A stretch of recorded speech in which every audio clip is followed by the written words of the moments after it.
Hi, I am Michael. I am an entrepreneur, small business owner, investor, improv artist, and a whole bunch of things I don't do so well. And I'm very, very neurotic. But most of all, I'm a TV host, and I'm your host for what we call the Second Scene Podcast. It is a Dweebs global production where they give free mentorship help, anything from resume writing to mental health. It's completely free. Around the world, everywhere. Please, dweebsglobal.org. So I am here today with Peter Loucks. Peter is a copywriter and a recruiter during the day, and by night, an author, or more specifically, a new author for his book called Crackery, Food Detective. And yes, your ears did not deceive you. That is the name of the book. And to be clear, it's a full-fledged detective novel. And Peter has a punequivocal ability to fit in hundreds of punishingly fantastic punny puns. I tried. I don't know. I'm not so good at it, but I thought I'd give No, it it was my great. best. Hey, look, I'm a huge fan of puns. I'm a new dad, so it's even better for me to be, very punny and everything. Puns are one of my favorite things. So I do not believe it's a lowbrow form of humor. I think it's way up there. It just sneaks past a lot of people. So I wanted to put it out there for everybody. That's great. I know my friends and I in college used to have pun like contests. We'd throw them back and forth to see who come up with the best ones. But it's been a long time, so I'm way out of practice. I put a bunch out there, and I started writing the second one actually already. So I'm trying to get as much. It's good to get those juices flowing. It's fun to just pun intended again. I should just walk around with a tattoo that says pun intended because most of the time that's what I'm going for. Yeah. So what brought you to want to write this book? How did this? I'm not Oh, even sure where to even start with it. But how did you come up with this idea? yeah. I mean, it's kind of funny. One of the things that I noticed was I don't know if you've ever seen the Jerry Seinfeld movie B Movie. Hmm. He, I guess for how that came about was he was at a dinner with I think Steven Spielberg, and he said that it was kind of awkward conversation. He didn't really know what to say, and he kind of threw out there, "I want to make a B movie about bees." Like it was the pun on B movie, and so that how it kind of began. And I was joking about that one day with somebody, but I had graham crackers, and I was like, "Wouldn't it be funny if there was a detective named Graham Crackery?" And for some reason, it just built from there. So not the comparison, but just the story reminded me of it. Right. It's one of those things that stuck in your head and you couldn't let it go. Yeah, and then it just kind of built from there. And then 5 years, I would say 5 or 6 rewrites, 5 years later, and now I got it here. I was at first I thought I'm sure people get confused thinking it's like a kid's book, but it's not at Yeah. all. Well, the thing is, originally I had a lot of people pushing in that direction. Like it's a funny title, and I had an Mhm. illustrator, illustrate it for me, which is Sunny Duran. She did a fantastic job on the illustrations. But I think I was pushed in the kind of YA middle grade market for a while. But as I kept writing, I thought it was sort of like it could be funny for anybody. I think adults will appreciate it. I think kids would appreciate it. It's not too graphic one way or the other. So it's a lot of tongue in cheek, and I think right now, and as crazy as times are, silliness is much appreciated and in short supply. So I wanted to put it out there. I think silliness is what gets us all kind of through the day, as silly as that sounds. I completely agree. I mean, we all need a lot of humor in our lives right now, and sometimes the sillier the better. So I always talk about I do improv, and I mean it's Yeah, some of the I hate to say the word stupidest, but it is some of the stupidest humor, and it's the funniest. Like it's simple, it's fun. Um, totally.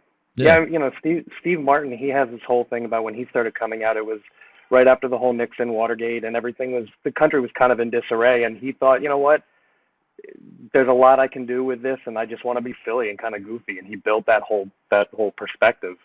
And again, we're in the same kind of crazy times. Nothing really makes sense anymore. So why not at least make something that's funny in the process and give somebody something to laugh at? I like making people laugh. I think that's kind of the great equalizer. Everybody, if you're laughing, we're all on the same page. Doesn't matter who you are or what you're about. If you're laughing, we're laughing together, and I think that's what's important right now. Yeah, I couldn't agree more.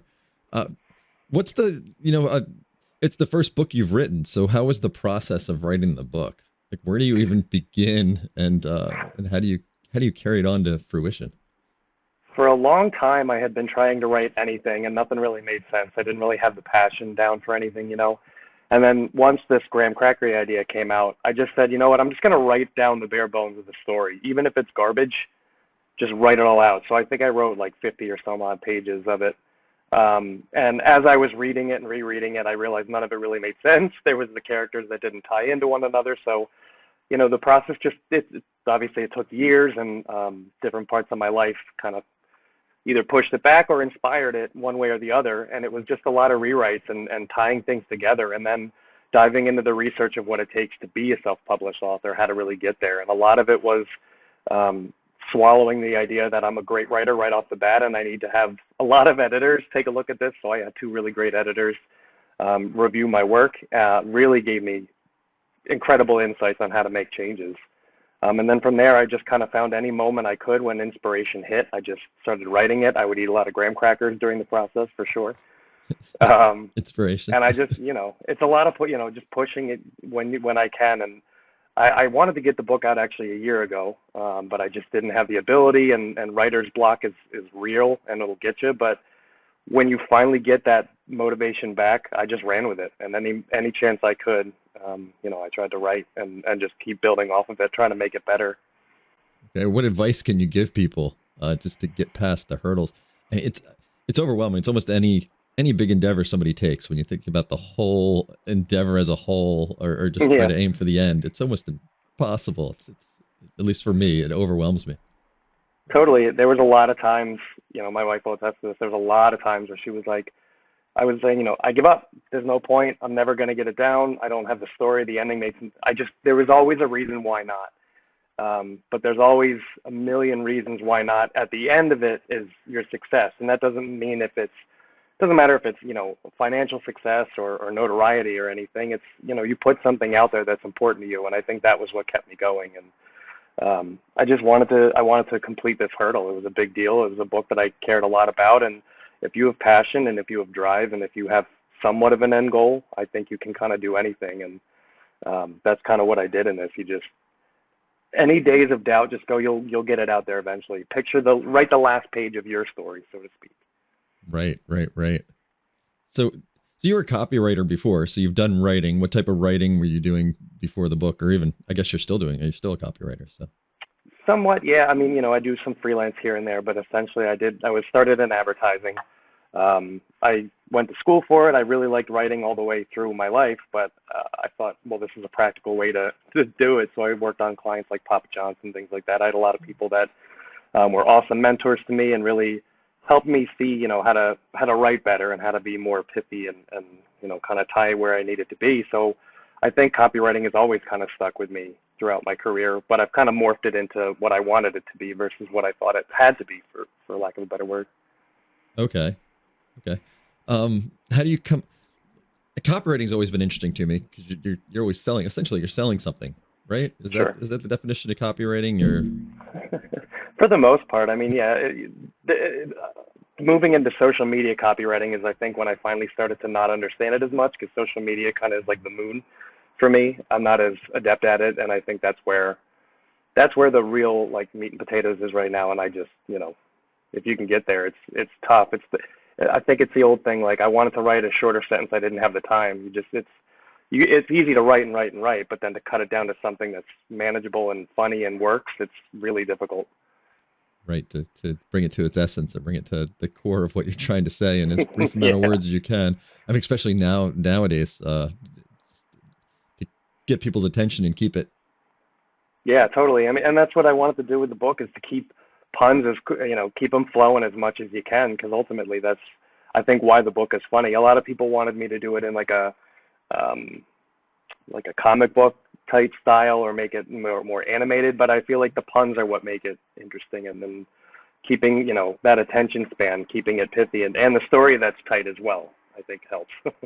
Right. I don't think people see the cover, and I don't know if they're gonna be surprised with what they get once they get the book. Especially, I got a digital copy, so not knowing that it was I didn't realize it was a full-fledged novel. That's why I keep saying this. You wouldn't know that off the bat.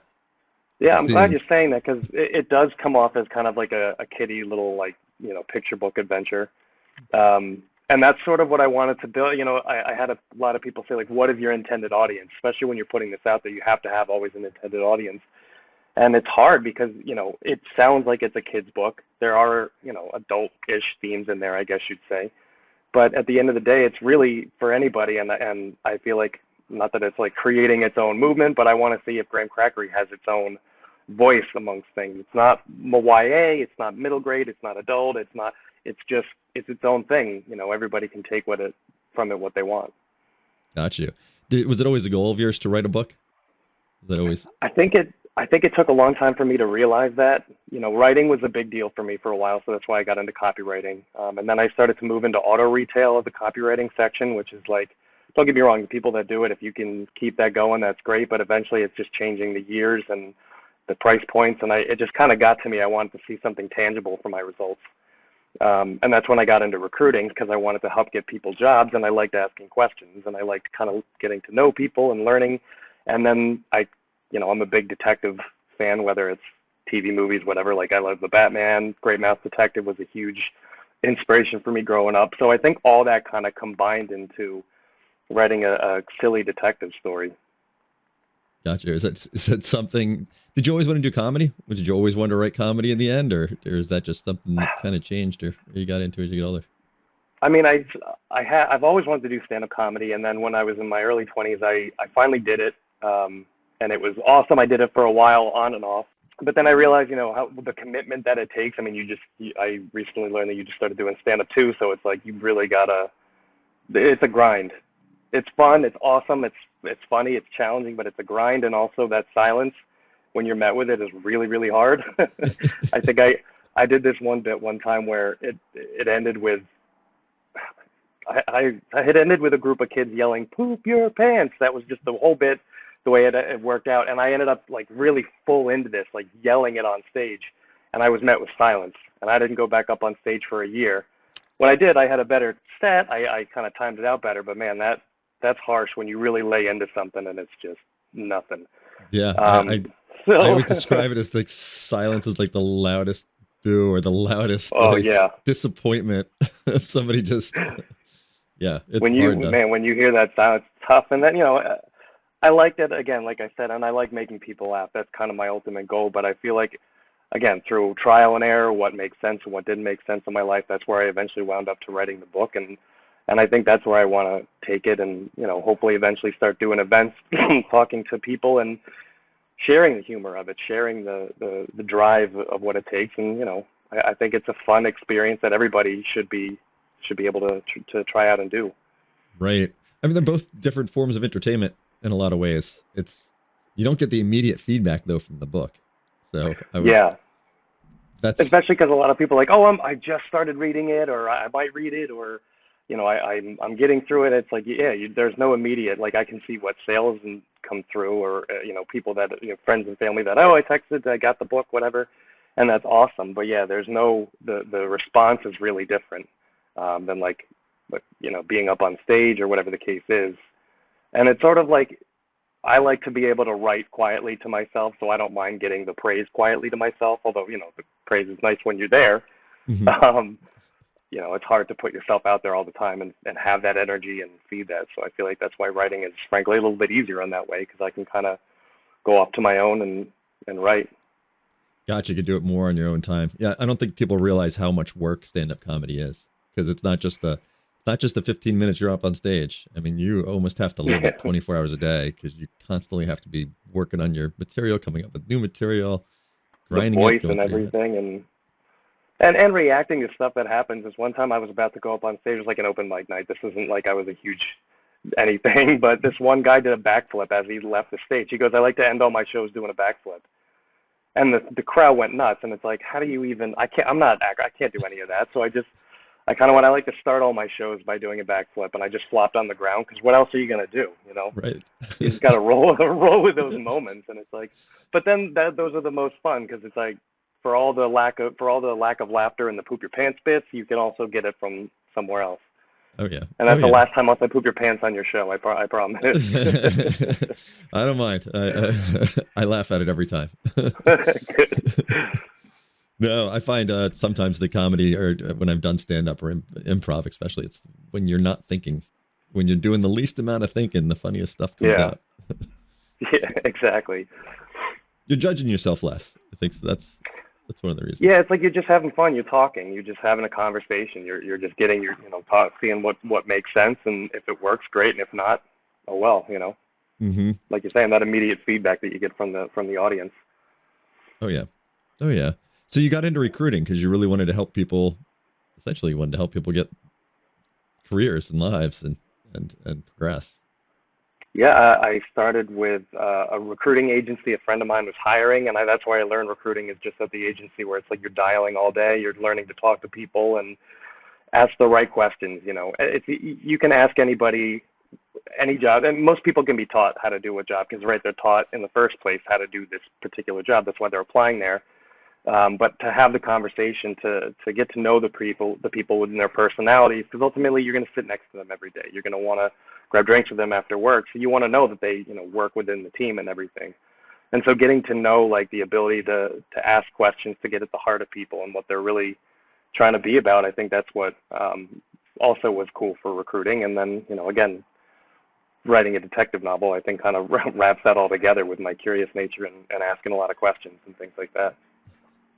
Got you. Were you in class or in school? Were you bugging the teacher with questions every 2 seconds? And Yeah, there was there's a phrase that rings around in my head is, Peter, just stop. I like to ask too many questions, and that's been bugging around for years, a lot of people. But at the same time, hey, I joke I'm like the Riddler. I can't not ask questions. It's my problem. But you get to know people from a different perspective, and I think a lot of the times it's not just questions like, how's your day, how's this, but like just random things. What would you do if this? It's almost, I feel like I'm a prompt book walking around asking people questions sometimes. But, it's fun to get to know people and to share these things rather than just, how's the weather? Oh, it's great. Right. So me telling my son that he asked too many questions or not wanting to answer his questions all the time, I'm not damaging him, right? He's still that's where my son's almost 2, and I'm like at the point where I'm like, man, as many questions as you have, I have answers. Like pepper me with them. But at the same time, I'm sure it'll get to that point where I'm like, I don't actually have any more answers for you.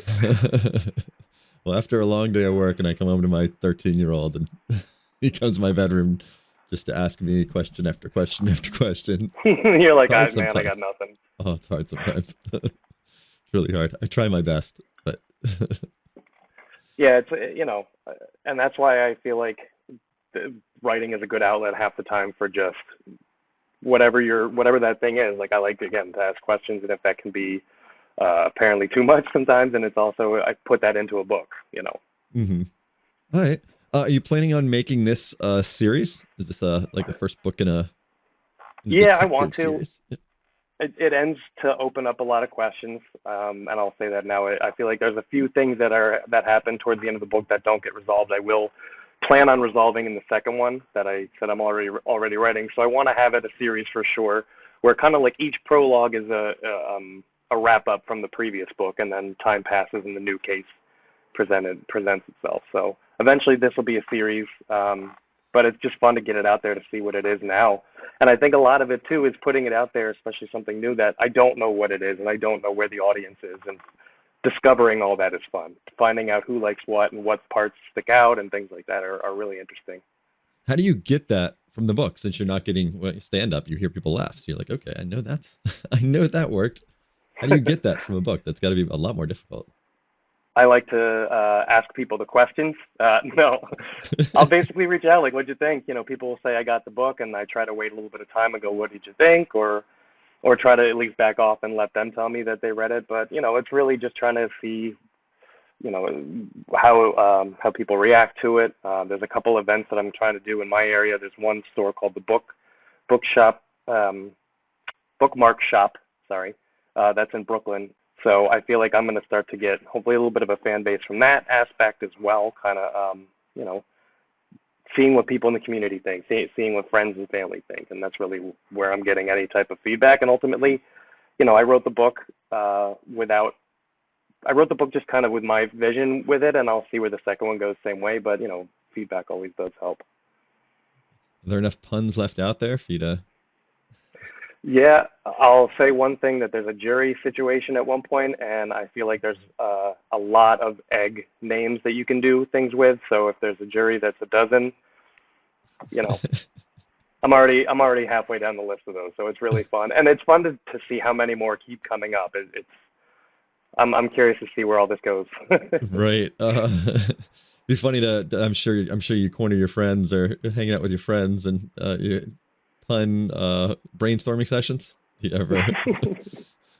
Half the time, they're always trying to send me a few puns, which is awesome. But yeah, I mean, I can't even help it. It's just in my conversation, even like in my adult world, just in my job, I can't help but throw puns out there because why not? It's more fun.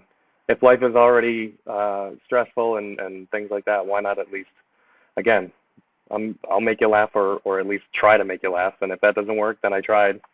Well, I think that's a good way to be every day. Yeah, why not? Definitely. Well, thank you so much for being on the podcast.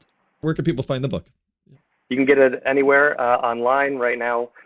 Barnes & Noble has the ebook as well. I think that's probably where you got it. Correct. Bookmark Shop, that's shop with 2 P's and an E. That's in Brooklyn. They're a local store. Buy local. They ship for free. You can get the hardcover there, and I can sign it as well because it's in my area, so I can literally walk down the street there. All right, definitely. I'm going to put the link underneath the video or the audio or whatever platform you're listening or watching this on. There will be links to the book and to his website. So please get it. Looks hilarious. I bought it the other day and started it, and it is hilarious, and it's super creative and fun and a different way to really go after a detective novel. It's very different, original, and I love that. Thank you, man. Thanks, Michael. I appreciate you having me on. And yeah, I hope you like the book. Let me know. I'll try not to question you too much about it, but keep me posted on if you like it. And yeah, I appreciate your time and letting me on. All right. I don't mind the questions as long as it's not a day that my son's already out questioned me for the day. I'll try to time it out. Thank you, Peter. And again, this is a Dweebs Global production. Dweebs Global is a nonprofit organization. That's why we do the podcast. They give free mentorship help around the world, every language, anywhere. dweebsglobal.org. Anything from mental health to resume writing and everything in between. So we'll see y'all next week. Thanks.